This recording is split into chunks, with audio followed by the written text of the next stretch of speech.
our greatest tragedies and regrets in life tend not to be our mistakes. They're not when we try and we falter. Now, the vast majority of the time, they arise when we do not even attempt, because fear is prevented that very first step. It's when we have that perpetual light shined on all that can go wrong, while the upside in the opportunity sits in the dark, just out of frame. And in a world where you get what you focus on, to only focus on the worst possible outcome, it's a death sentence. It's debilitating. The way I see it, there are a million ways to improve something. There are infinite roads and paths and possibilities. None are certain, but what is?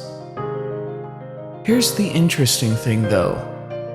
The only certainty, the only thing that is for sure, is that if you don't go, you will not arrive. One will never finish what they do not start. Henry David Thoreau said, "I learned this, at least by my experiment, that if one advances confidently in the direction of his dreams and endeavors to live the life which he has imagined, he will be met with a success unexpected in common hours. He will put some things behind, will pass an invisible boundary. New universal and more liberal laws will begin to establish themselves around and within him. Or the old laws be expanded and interpreted in his favor in a more liberal sense. In other words, the world does not dictate, it reacts. It becomes what we decide it will be. And I was thinking about this recently. Have you ever thought about the utility of water?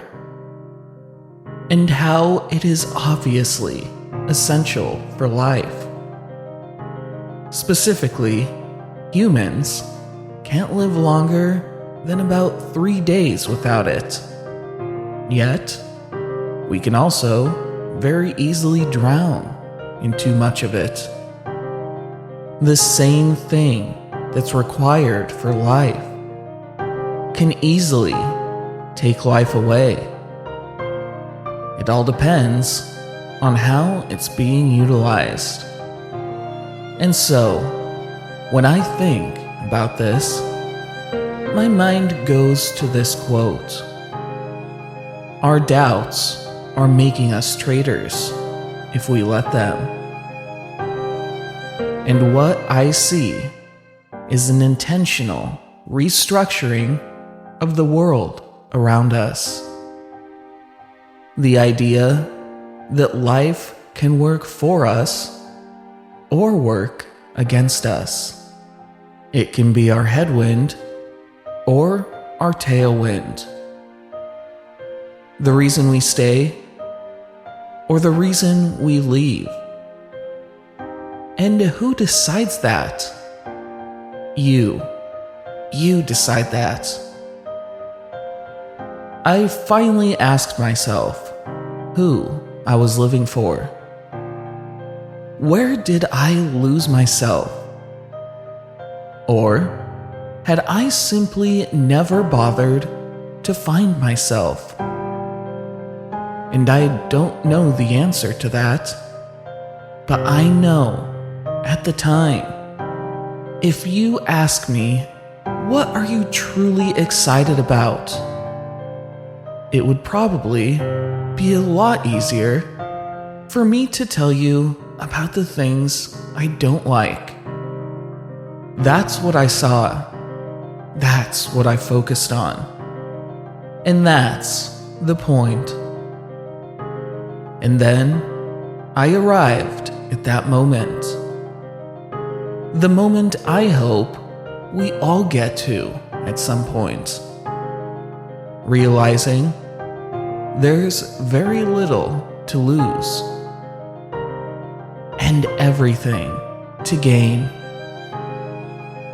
It drives me crazy how hard we have to fight for this understanding.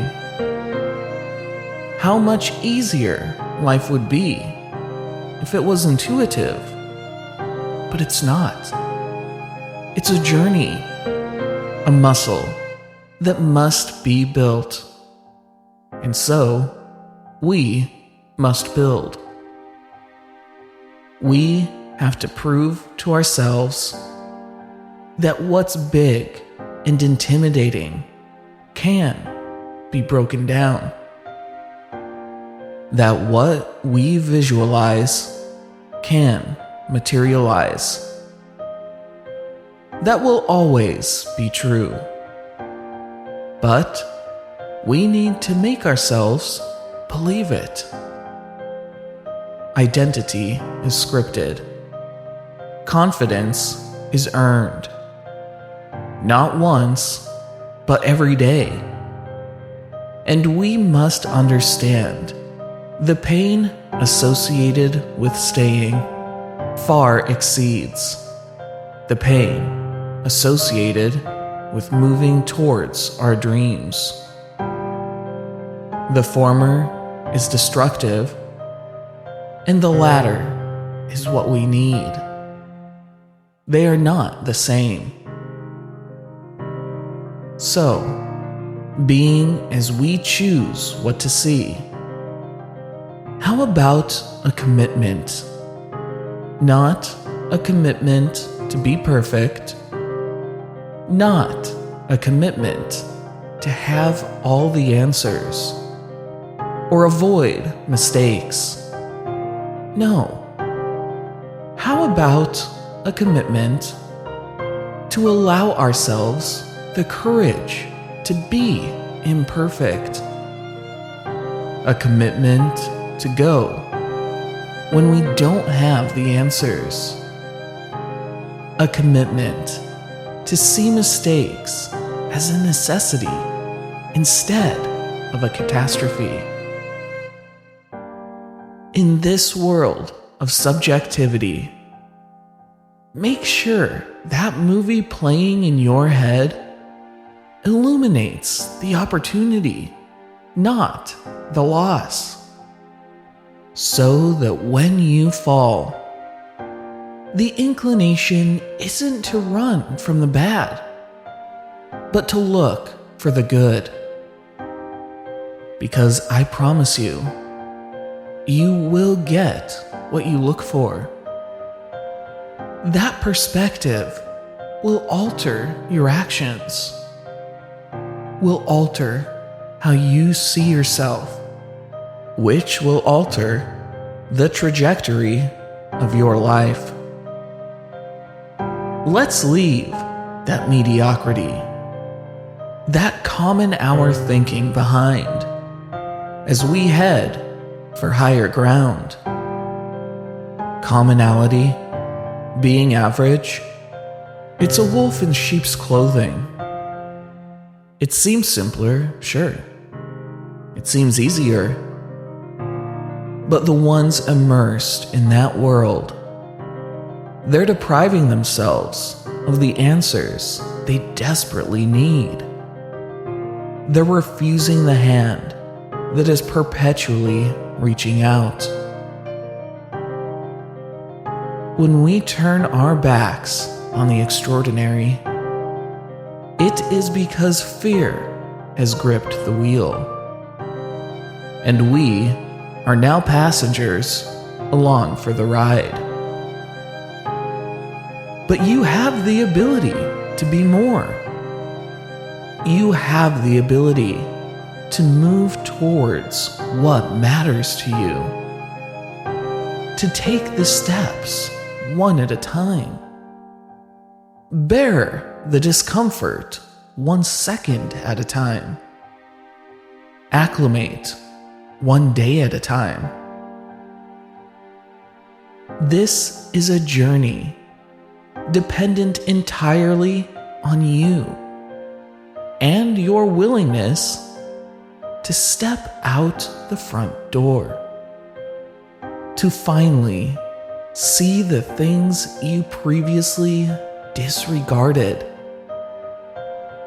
And when your eyes open, you'll see that you can be your ally or your enemy. This can be the beginning of a new chapter or the continuation of a current one. This is your story. And by the way, that doesn't mean others wouldn't love to make it theirs. Wouldn't love to tell you that life is beyond your control.